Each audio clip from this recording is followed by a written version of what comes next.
In any high-stakes playoff series, there's always that one player who kind of pops up and becomes an unexpected X factor. So today, we're not doing a highlight reel. We're doing a deep, strategic analysis of Blue Jays catcher Alejandro Kirk and breaking down exactly why he might just be the key to this whole series against the Yankees. See, in a series this tight, it's not always about your biggest star. It's about finding the perfect matchup, the right advantage at the right time. And as we're about to show you, Alejandro Kirk's really unique skill set might just make him the most important piece on the board for Toronto. So first, let's set the stage, right? We are looking at an American League division series that is absolutely on a knife's edge. This is a true deadlock between two huge rivals. And if you need proof, just look at this.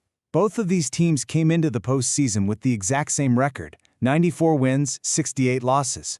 I mean, on paper, you just can't split them.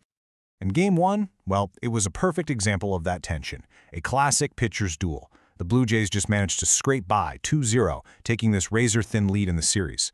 In a game with only 9 total hits between both teams, every single at-bat felt massive.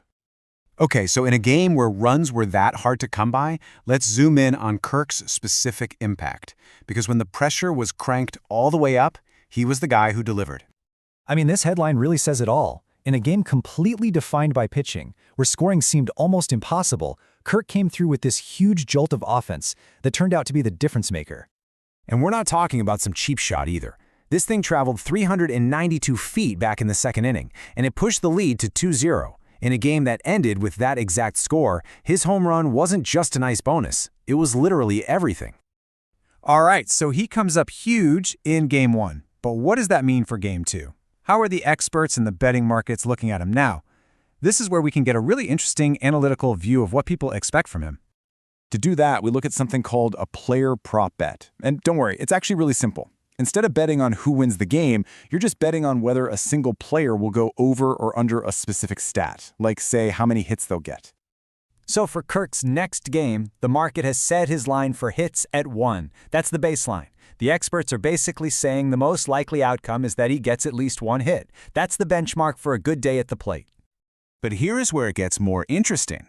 His prop for total bases is set at 1.5. Now remember, a single is 1 base, a double is 2. So a line of 1.5 means the market thinks he needs to do more than just get a single. They're looking for extra base power, or maybe multiple hits for that bet to pay off. And this is where we get a bit of a disagreement. Despite that huge home run in Game 1, at least one expert, Tony Sink over at Doc Sports, is actually predicting Kirk will fail to hit that 1.5 mark. He's betting against Kirk's power, which, given what we just saw, is a pretty fascinating take. So let's pull back for a second and connect all these dots.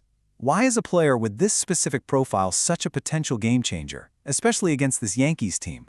Why do these numbers matter so much? Well, his numbers over the whole season tell the real story. The batting average is solid, on-base percentage is great. But look at that number on the bottom, just half a strikeout per game. In today's all-or-nothing, swing-for-the-fences era, that is an absolutely elite skill. So what does all that mean when he's facing the Yankees' power pitchers? Well, it means he's basically their kryptonite. The Yankees thrive on strikeouts. Kirk's entire approach at the plate just neutralizes their biggest strength. A guy who puts the ball in play and refuses to give away an at-bat, well, that's probably the most valuable weapon you can have in a tight playoff game. Okay, let's put this all together. With this whole strategic profile in mind, what should you actually be looking for next time he steps up to the plate? Here is your analytical guide. We've got to ask, what does a successful game for him really look like now? Based on everything we've just analyzed, it's more than just a gut feeling. We have actual specific benchmarks we can watch for. So here it is, your checklist. When Kirk comes up to bat, watch for these 3 things. First, does he get that 1 hit and clear his prop bet? Second, does he keep using his biggest strength and avoid striking out against a team that loves to strike guys out? And third, can he prove that expert wrong and generate some power, getting over that 1.5 total bases mark? So that leaves us with the big question, right? Is Alejandro Kirk, with his rare combo of putting the ball in play and having some pop, not just another bat in the lineup, but the one strategic key that could unlock this whole Blue Jays offense and finally tip this deadlocked series? Keep a close eye on his at-bats, because the answer to who wins might be right there.